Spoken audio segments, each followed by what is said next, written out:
On est à J-3 de mes règles. Il faut savoir que le jour de la coloscopie, c'est le premier jour de mes règles. Et comme je suis atteinte d'endométriose, c'est toujours compliqué.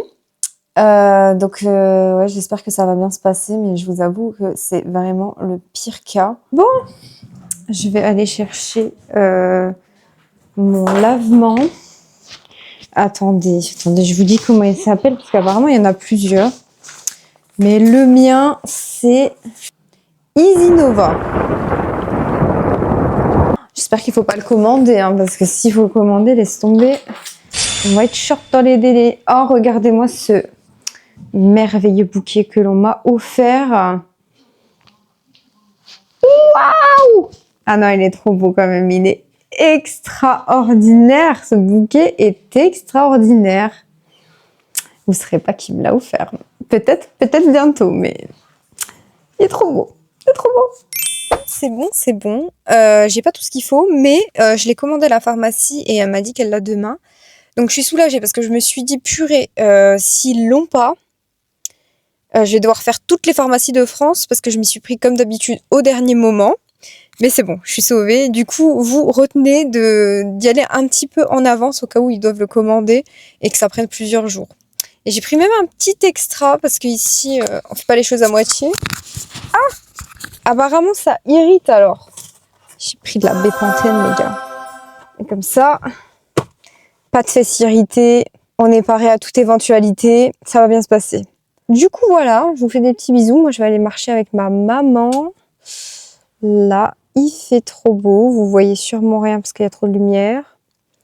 Mais je vais aller marcher avec ma maman, faire mes 10 000 pas. Et après, je rentre à la maison. Putain, j'ai des boutons partout, les gars. C'est une catastrophe. C'est une catastrophe. Je sais pas ce qui se passe là, mais j'ai mangé un petit wrap saumon chèvre. En fait, comme je peux pas manger des trucs qui me font pas mal d'habitude, genre des fruits, etc., bah, je mange plein de trucs pour meubler le manque de fibres. Et c'est pas des trucs qui me font du bien pour la peau, c'est des trucs qui me font réagir, comme le chocolat, comme le fromage blanc. C'est une catastrophe, ma peau, là. Bon, bref. Et en plus, je commence à avoir mal au ventre parce que je vous jure que j'arrête pas de bouffer. Genre, je suis tellement frustrée de pas pouvoir manger mes trucs d'habitude, mes petits fruits, mon avoine, tout, en fait, tous mes trucs à base de fibres, que je bouffe tout ce qu'il y a. C'est un truc de fou. Jour 2 du régime sans résidus. Une nouvelle assiette de poulet et de riz. Comme on a l'habitude. Ça va, en vrai, je tiens le coup. Hier, j'ai trouvé un tips que je vous mettrai. C'est de boire du bouillon de vermicelle. Genre ça cale. Et en plus, ça permet de rajouter de l'eau parce que comme on n'a pas de fibres, bon, on peut rapidement être constipé. Et moi, mon transit va encore super bien. Sport, boire énormément d'eau. Attendez, regardez ce que je bois, s'il vous plaît. Je bois à la paille. Des carafes, carrément. Je mets un peu de citron là-dedans. Je crois que j'ai le droit. Et puis, je bois des carafes. Et je bois des bouillons. Et je bouge. Jusqu'à maintenant, ça va, même si c'est un peu chiant et répétitif quand même de bouffer du poulet, du riz, des pommes de terre. Mais ça va en vrai. Je me vends. Petite astuce, apparemment, pour le goût, il vaut mieux le foutre au frigo. Bon, apparemment, j'ai eu mes règles un peu plus tôt que prévu. Ça devait être demain, mais bon, c'est aujourd'hui. On va faire avec. Faut que je fasse tout le truc post-opératoire. Niveau hygiène, couper les ongles, changer mes draps, laver mes habits pour demain. Je vais ranger ma chambre parce qu'à chaque examen que j'ai, quand je rentre, être vraiment à l'aise à la maison, donc je vais ranger ma chambre. Enfin, je vais faire ce que je peux en fonction des douleurs. Je vous avoue que j'ai un peu peur du lavement ce soir. De toute façon, je vous dirai comment ça se passe. Bon, les copains, je suis en train de faire mon sac pour demain. Donc, je vais vous montrer un peu ce que je prends. Il y a déjà le passeport ambulatoire avec tous les documents à signer et à rendre. Et l'ordonnance aussi pour la coloscopie. D'ailleurs, s'ils vous donnent des documents, il faut bien les lire avant son intervention parce qu'il y a plein de choses qui sont importantes. Donc, ils disent bien qu'il faut l'attestation d'information d'anesthésie. Donc ça, c'est quand vous allez à l'anesthésiste. Attention à prendre le rendez-vous anesthésiste bien 1 mois avant de réaliser l'opération. Vous allez avoir, suite à ce rendez-vous, une attestation d'information d'anesthésie. Ensuite, vous avez une attestation de la personne de confiance. En gros, comme vous allez avoir une anesthésie générale, il va falloir qu'une personne vienne vous ramener et vous rechercher et vous surveiller la nuit. Ensuite, sérologie du VIH. En gros, c'est si un des infirmiers se blesse et est en contact avec votre sang, en gros, ils vont vous faire une prise de sang pour être sûr que vous ayez pas le VIH. Après, le reste, ça me concerne pas. Donc, il faut bien prendre ces 3 papiers qu'on a signés. Prenez l'ordonnance aussi et vous allez avoir peut-être comme moi, vous proposez peut-être une chambre payante pour votre retour d'anesthésie. Donc si vous la prenez, il faudra remplir un papier, mais normalement c'est sur place que vous le signez. Bon, moi je l'ai pris, mais je sais pas si ça sera vraiment utile. Mais normalement c'est remboursé par votre mutuelle. Donc si jamais c'est remboursé par votre mutuelle, effectivement prenez-le, ça sera un peu plus de confort pour tout ça. On a bien évidemment les papiers, carte d'identité, c'est ok, carte vitale, c'est ok, carte de mutuelle, c'est bon, c'est bon. On a la carte de mutuelle, on a tout ce qu'il faut. Ensuite, j'ai pris un petit porte-monnaie avec des pièces à l'intérieur si jamais j'ai besoin après d'une boisson ou d'un truc à manger à un distributeur. J'ai pris des lingettes intimes, très important pour être propre là-bas. Un carnet et un crayon parce que si jamais je dois attendre, j'ai quelque chose à faire, mes scripts ou je peux bosser. J'ai pris une petite trousse de maquillage. Bon, j'en fais toujours trop. De toute façon, les meufs qui comme moi ont des soucis de peau comprendront. Du coup, j'ai pris des petits patchs en forme de cœur, un petit démaquillant, une crème et de la crème solaire. Donc voilà mon minimum vital. Et ensuite, j'ai toute ma trousse de maquillage. J'ai mes serviettes pour les règles. Et après, j'ai toute ma trousse de maquillage, labello correcteur, sérum des yeux, un peu de poudre et du déodorant. Un truc pour les mains, c'est trop utile à l'hôpital, j'en mets tout le temps. En plus, ils sont super bons, celui de chez Rituals. Un chouchou, un masque, des mouchoirs, toujours important les mouchoirs, tout ce qui est chargeur, etc. J'ai pris une bouillotte pour le trajet. Et ça, c'est pour mon patch de chaleur, là, ma petite bouillotte de chaleur électrique que je brancherai là-bas quand j'arriverai. J'espère qu'ils sauront me prendre en charge si j'ai des douleurs de règles importantes. Je crois que j'ai rien oublié.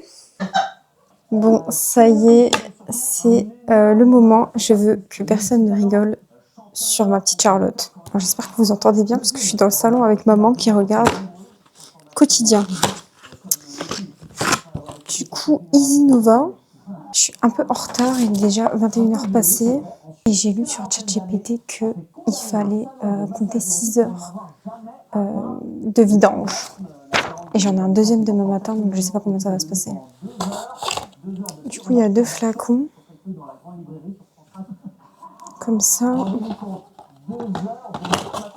Comme ça. Je crois que c'est demain, je dois prendre le deuxième. Et ce soir, je dois prendre celui-là. Diluer un flacon d'Easy Nova avec de l'eau jusqu'au niveau du godet. Le boire rapidement. Ensuite, boire en 2 heures 1 litre d'eau de boisson claire. C'est bon, j'ai la petite paille. Apparemment, c'est dégueulasse. Du coup, je l'ai mis au frais. J'espère que ça sera meilleur. Donc, on prend ça. Oh, ça va, c'est pas si dégueu. Du coup, on fout tout dans le godet. Ça sent le Red Bull, hein, on va dire. Et après, je crois qu'il faut que je dilue jusqu'au trait. Je sais pas si vous voyez le trait. Là, vous devez le voir. Voilà. Oh putain, j'ai peur! Bon, allez, c'est parti. Je vais le boire en une fois, comme ça, c'est fait. Je vais le boire en une fois, comme ça, c'est fait. Tu en bois qu'une fois? 2 fois.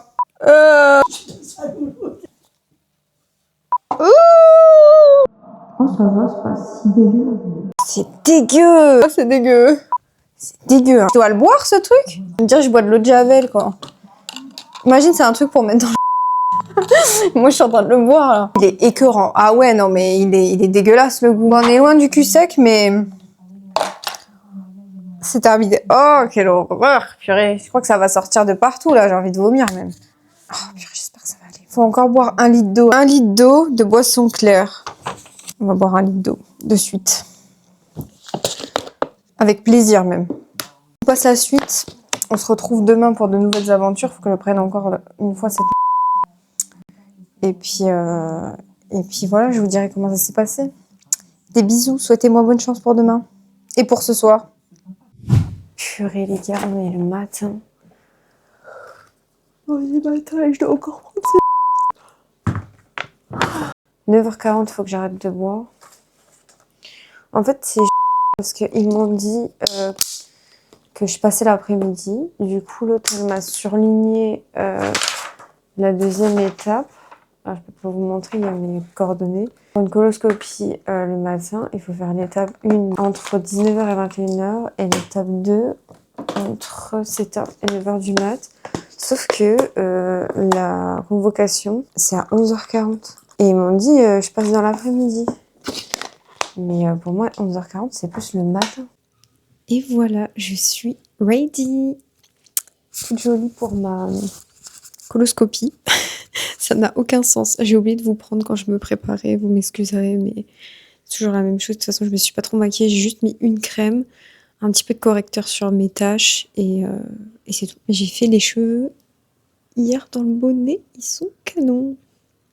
Bon, j'y vais. Souhaitez-moi bonne chance. J'espère que tout se passera bien. Bon, on est parti. On est parti. Regardez bien ma tête de départ parce qu'à mon avis, à l'arrivée, ça va pas être pareil. On a combien ? 50 minutes de route à peu près. J'ai bien sûr ma petite bouillotte. Ma petite bouillotte pour les douleurs de règles. On est sur une journée douleur premium aujourd'hui là, je pense. Bon allez, souhaitez-moi bonne chance. J'y vais. C'est imminent. J'espère que l'anesthésie va vite se passer et qu'on n'en parlera plus. Et que tout va bien se passer au réveil aussi.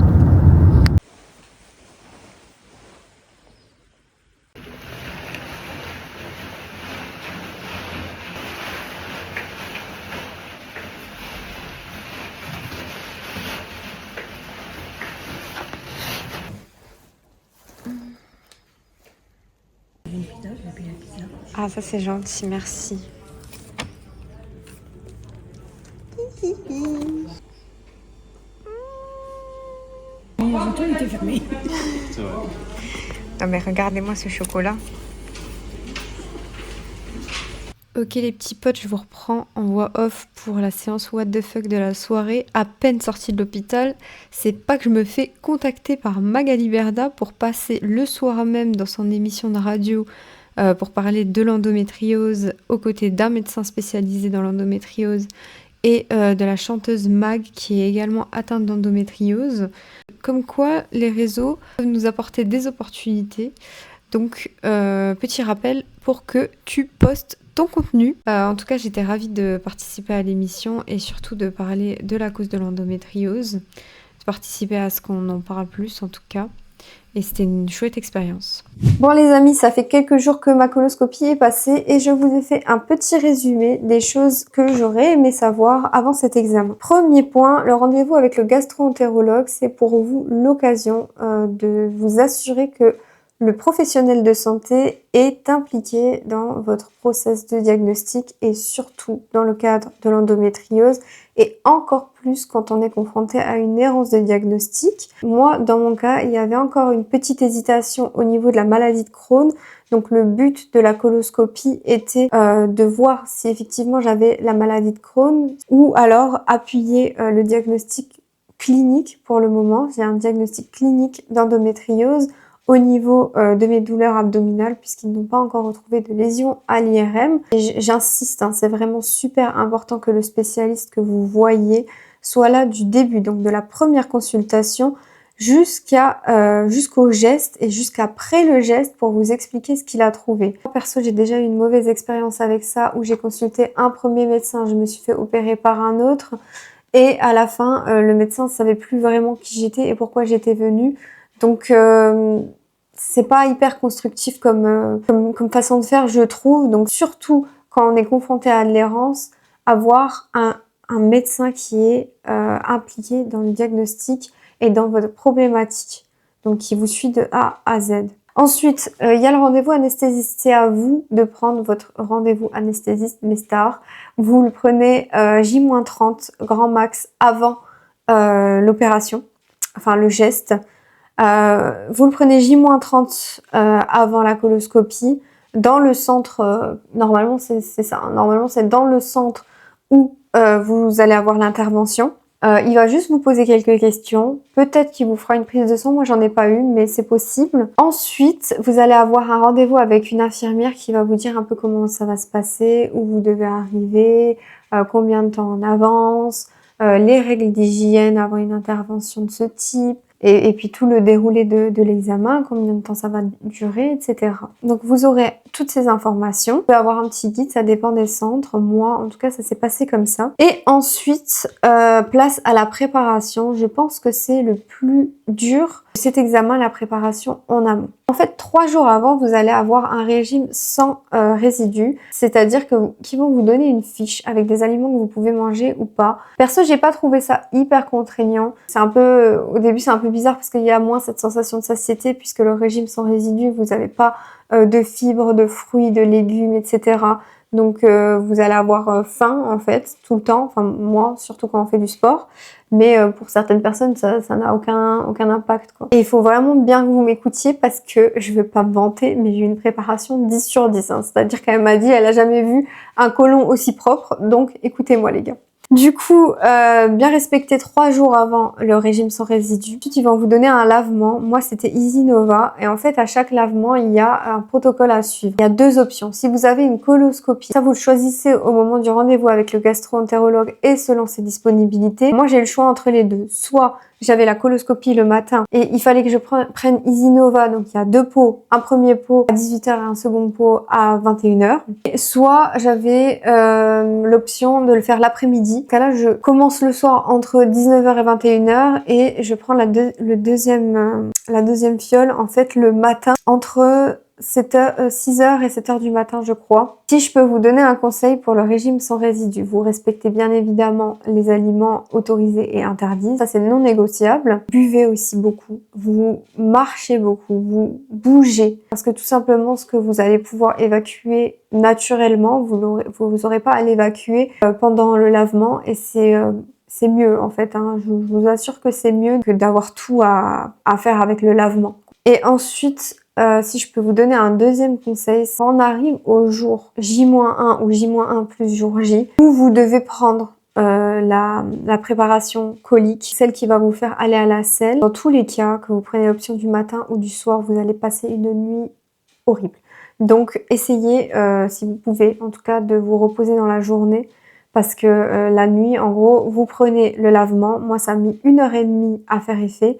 Et une fois que ça fait effet, tous les quarts d'heure, pendant 6 heures, j'étais à la selle. Et franchement, c'était vraiment contraignant. Et en plus, vous allez avoir des irritations, etc. Il faut prendre, comme je vous ai montré, la bépantène, c'est super utile. Bref, ensuite, moi, je l'ai repris le matin. Et c'est vrai qu'à la deuxième prise, ça fait quand même beaucoup moins effet qu'à la première, heureusement. J'étais un peu plus tranquille. Mais si je peux vous donner encore un conseil, c'est de le prendre quand même un peu avant. L'heure indiquée sur le truc là, si vous le prenez le matin, parce que moi ça faisait encore effet au moment de prendre la route. Et pourtant je l'avais fait un petit peu avant, donc c'était vraiment tout juste. Du coup, si je peux vous donner un conseil, faites-le un petit peu avant. Le jour J, mes stars, si vous avez vos règles et que vous êtes dans le même cas que moi, que ce sont des règles abondantes et très douloureuses, soit si vous pouvez, vous n'avez pas trop de délai d'attente, vous demandez à décaler votre rendez-vous parce que franchement, le combo coloscopie plus règles, je l'ai fait, je ne le referai plus jamais. Et si c'est pas possible, prenez bien les bouillottes comme je vous ai montré, etc. Pour la route, ça aide. Et appelez-les. Parce que moi, je les ai pas appelés. Du coup, ils n'ont pas forcément pu me prendre en charge, à part du Spasfon et du paracétamol. Mais malheureusement, quand on a de l'endométriose, vous le savez, ça ne fait pas effet. Donc, prévenez-les qu'ils puissent vous prendre en charge correctement si vous avez des règles très douloureuses. Ensuite, comment ça se passe? Ben moi, ça dépend aussi des centres, mais moi, je suis allée à l'heure où on m'avait indiqué, on m'avait pas demandé d'être en avance ni rien, donc j'ai été. Il y a une infirmière qui m'a reçue, qui a pris mes constantes, qui m'a installée en chambre, je me suis changée. J'ai eu un peu d'attente en chambre, puis un peu d'attente avant le bloc. Donc c'est pour ça, moi j'avais rendez-vous à 11h40, je vous ai dit c'est le matin, mais en fait il y a tellement d'attente, il y a 2-3 heures d'attente en tout en fait, hein, que finalement on était déjà l'après-midi quand je suis passée au bloc. Du coup, je suis passée au bloc. Très important, si vous êtes propre et qu'il n'y a pas trop de soucis, l'examen il dure vraiment 20 minutes. Et j'ai fait gastroscopie et coloscopie, c'est-à-dire l'estomac et l'intestin. Et ça a duré en tout max 40 minutes. Ensuite, on m'a ramenée en salle de réveil. Je pense qu'il s'est passé maximum 2 heures entre le moment où je suis allée au bloc et le moment où je me suis réveillée. Et oui, et au niveau de l'anesthésie, moi ça s'est super bien passé. Bon, ils vous mettent une espèce d'aiguille, là je pense que c'est un cathéter dans le bras. C'est pas hyper agréable, c'est vraiment le plus désagréable à passer dans l'intervention. Après vous sentez plus rien et moi comme j'avais mes règles, j'avais tellement mal. C'était une libération, hein. Franchement, quand j'ai eu l'anesthésie, j'étais trop heureuse. Et même quand je me suis réveillée après et que j'avais pas de douleur, j'ai profité de chaque seconde où je ne sentais plus ces douleurs que j'ai tous les jours. C'était... franchement, je me dis, j'avais envie d'être sous anesthésie tous les jours, quoi. Donc voilà, j'ai pas été du tout malade. En tout cas, ça s'est bien passé à ce niveau-là. Et ensuite, donc, on m'a emmenée dans une chambre où je me suis rhabillée, etc. Et après, on m'a mis dans un petit salon où je pouvais manger, etc. En attendant que le médecin lui-même vienne m'expliquer une fois qu'il avait fini toutes ses interventions. Et ça, j'ai trouvé ça super bien. Au niveau du médecin, donc moi j'ai eu les résultats directs. Donc elle m'a dit que mes intestins, ils étaient archi propres, qu'elle avait jamais vu ça. Du coup, je savais pas si c'était... on va dire que c'est un compliment d'un gastro-entérologue, c'est un compliment. Et en fait, ça m'a fait aussi plaisir parce qu'il faut savoir que moi, j'avais des troubles digestifs très importants il y a 2 ans et qui m'empêchaient de vivre littéralement. Et j'ai réglé tous ces soucis-là et le fait que mon intestin soit pas, qu'on voit pas de porosité ou quelque chose comme ça, qu'il soit vraiment restauré et qu'il soit en bonne santé, c'est la preuve que tout le protocole que j'ai mis depuis ces années a marché. Et d'ailleurs, c'est un protocole que je vais m'efforcer de vous expliquer dans les vidéos Insta que je vais faire. Donc n'hésitez pas à me suivre, c'est le même nom que sur YouTube. Et elle m'a dit que voilà, ils n'ont pas trouvé de maladie de Crohn, que pour elle, depuis le début, c'est de l'endométriose. Il n'y a pas 36 000 maladies où on a ces symptômes, les symptômes que j'ai. D'ailleurs, la liste de mes symptômes est aussi dans mon Linktree sur Instagram. Il y a vraiment tout pour vous aider sur mon compte. Pour moi, la prochaine étape, ça va être de consulter le médecin qu'elle m'a donné sur Paris, le docteur Petit, qui est très réputé pour l'endométriose. C'est même la référence en France.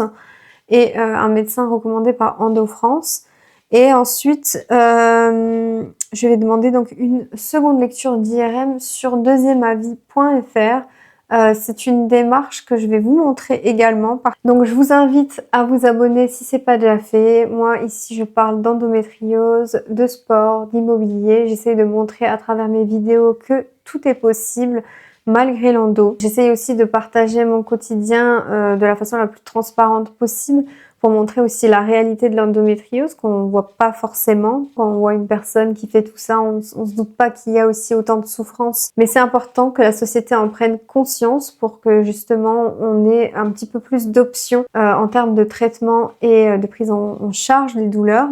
J'essaie aussi au maximum de vous proposer des solutions, de vous montrer les astuces qui m'ont aidé et de tester plein de choses qui j'espère vous aideront aussi. Voilà, je vous fais des bisous et puis à plus sur mes chaînes.